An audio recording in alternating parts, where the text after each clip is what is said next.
Hello tout le monde, c'est Katsu13 et on se retrouve pour une nouvelle review d'Airsoft, donc de Mass Entry de la marque GNP.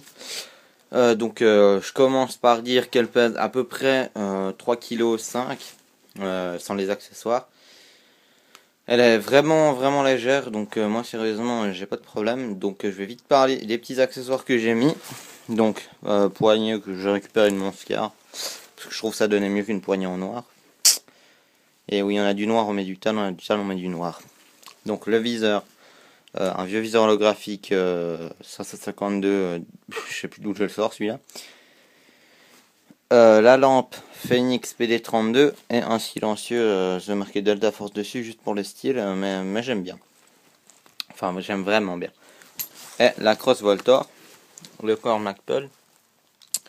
Le upper, enfin le lower c'est du Magpul et le upper c'est du Voltor. Donc vraiment très bon investissement. Donc je l'ai payé 499 francs suisses, donc vous la payez un petit peu moins cher en France. Sachant qu'elle est livrée sans aucune batterie. Donc moi les batteries que j'utilise c'est celle-ci. Donc celle-ci, c'est une LiPo 7,4 volts 1100 mAh 15C, donc là vous voyez rien à cause là, voilà. C'est une bonne batterie, c'est parce que justement inconvénient des Cross Voltor, les batteries elles rentrent très mal là-dedans. Enfin moi j'ai pas envie d'acheter des batteries double stick parce elles s'usent plus vite, j'ai l'impression, parce que j'en ai eu, mais j'en ai une qui est là-dedans, mais bon, je ne pourrais pas écouter la cadence parce que c'est juste horrible. Je crois que j'ai une cadence mais de merde, sachant que la réplique tire vraiment très vite. Donc celle-ci c'est quand je veux jouer semi et full auto. Donc voilà. Petite astuce pour gagner de la réactivité, c'est la LiPo 11.1. Voilà. Donc Hot Power 11.1 2000 mAh et 15C. Donc vraiment ça a une cadence de malade, je vous ferai écouter, mais bon, faut éviter. L'automatique, vous oubliez. Vous pouvez, mais faut upgrader la gearbox qui est déjà bien d'origine.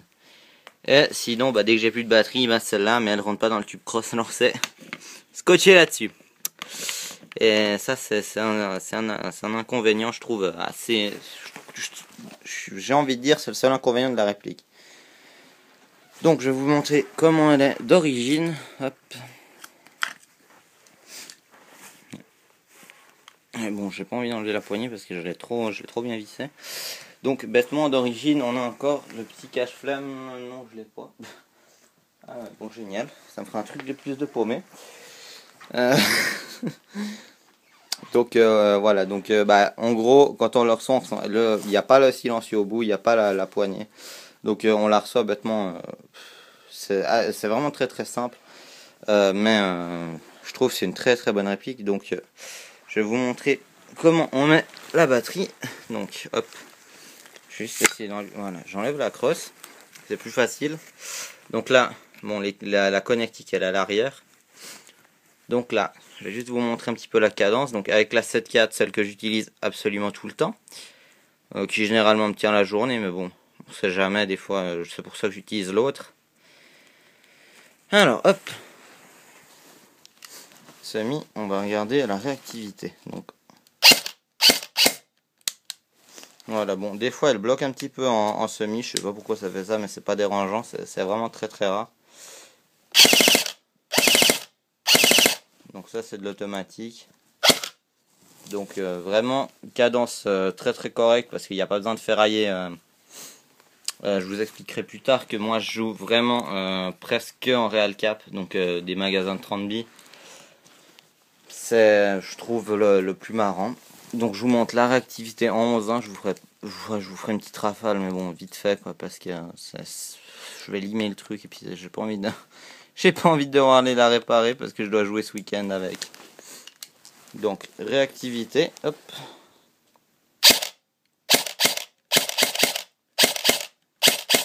Donc vraiment très bonne. Et du full auto, mais bon, il est doucement. Donc vraiment, ça part très vite. Donc la LiPo 11.1, sur du GNP d'origine, seulement en semi. Voilà, et maintenant dernière batterie, donc la 8.4, c'est vraiment une toute merdique que j'ai pas chargée depuis longtemps.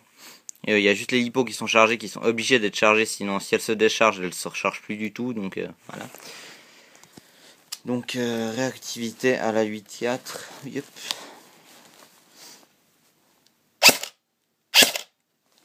Sympathique, donc ça c'est correct. Ouais, ça va, elle a pas trop déchargé, ça là. Donc ça va, la cadence est assez correcte. Moi, franchement, j'aime bien. C'est une des répliques qui a le plus de cadence d'origine que j'ai pu voir. Donc, je remets la batterie. Je remets la batterie, la 7.4.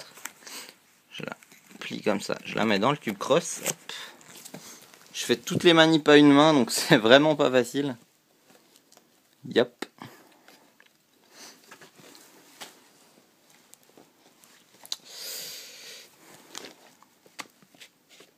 Donc j'ai mis la tenue, je l'ai mis la tenue multicap, donc celle que j'utilise avec la Sentry pour vous montrer. Ah bon, je vais juste le poser 2 secondes, un quart de seconde. Hop. Voilà. Excusez-moi. Donc voilà, donc hop, là il y a aucun problème, donc les fils ils rentrent nickel. Voilà. Donc elle développe une énergie donc de 390 fps, c'est-à-dire à peu près 1,4 joules. J'insiste encore une fois sur les marquages qui sont juste magnifiques. Ils sont assez rares. Et, enfin, ces marquages-là, ils sont pas sur toutes les versions de la Sentry parce qu'il y a vraiment toutes les versions possibles. Toujours les mêmes choses, mais le corps des fois diffère d'une version à l'autre. Donc là, c'est le Magpul. Ça dépend. Donc il est livré avec le chargeur 300 billes d'origine, donc iCap. Hop, les billes là-dedans. On referme. Hop. On molte, il y a toujours le petit trou ici pour mettre la clé et puis molter plus vite. Sinon, moi je joue avec ces Real Cap tout moche. C'est moche, mais bon, ça tire, c'est du Real Cap. Et donc je joue avec à peu près, j'ai une dizaine de chargeurs Real Cap et j'ai 3 ou 4 iCap, je sais plus exactement. J'en ai 3 ou 4, je crois que j'en ai 4, mais bon, bref, je pouvais passer le 4ème. Et puis, donc voilà. Donc, pour des raisons tactiques, donc je mets... Yup, hop, magique. Donc là, le gilet, donc en haut, j'ai mes iCap, donc là on voit bien, il y a un iCap, j'en ai un autre là, et puis bon, je sais pas ce que j'ai mis là. Donc là mes chargeurs de flingue. Alors hop, et c'est dans ces poches là que je mets les Real Cap. Là. Et là. Pour une simple raison, c'est que si j'ai besoin de... Vu que les Real Cap ont plus de capacité, j'ai besoin de courir. Ça, je largue. Hop. Ça donne un truc comme ça. Et donc ça après ça me permet de pouvoir courir plus librement. Et d'être moins gêné parce que c'est vrai que comme ça de côté là on a des poches toujours qui tapent dans la main, donc c'est pas agréable. Sinon qu'est-ce que j'ai à dire de plus sur cette réplique? Donc elle est vraiment pas longue, je sais plus exactement, elle doit faire à peu près 90 cm, un machin comme ça. C'est vraiment pas énorme, donc très très maniable. J'utilise avec une sangle Magpul, un point, donc je sais plus le foutu non plus. Tout un bordel, bref. Donc Léo Tech de j'ai oublié la marque. Yep. Donc on va vous faire écouter une dernière fois la cadence. Enfin la réactivité déjà. Et la cadence. Donc moi je kiffe vraiment avec le petit silencieux Delta Force. Ça lui donne un petit look unique parce qu'il y a vraiment tout le monde qui l'a cette réplique. C'est ça qui est un petit peu dommage, mais bon. On peut pas tout avoir, donc bon, modification que je vais faire, je vais changer le rail, enfin le montage pour la lampe parce que ça fait un petit peu pitié de laisser comme ça, mais c'était en attendant. Parce que la lampe, j'ai pas acheté il y a très longtemps. Sinon, Qu'est-ce qu'il y a d'autre? Oui, donc pour régler le hop-up, donc là le levier d'armement, on tire comme sur n'importe quel M4. Et là on a mais le problème c'est que comme on voit on a du mal à le remettre en avant. Donc on doit appuyer. C'est le seul inconvénient de cette réplique pour tous les avantages qu'elle a. Donc vraiment. Ah ouais, et le ball catch n'est pas fonctionnel. Donc c'est bêtement. Quand on sépare le corps en deux, la pièce elle se barre par en haut. Bon. C'est des petits inconvénients qu'il faut avoir. Donc les marquages, hop, Magpul Armament Co. Erico, machin, Cal Multi, modèle MPL. Donc après il y a un numéro de série. Et donc voilà quoi. Pour la démonter, c'est pas compliqué. La petite goupille à l'avant. Hop, on tire, elle s'ouvre en deux. On enlève la petite goupille qui est là. Et puis on peut enlever la gearbox. Donc voilà, je crois que j'ai fait le tour. Donc je vais vous laisser là-dessus. Allez, bye tout le monde.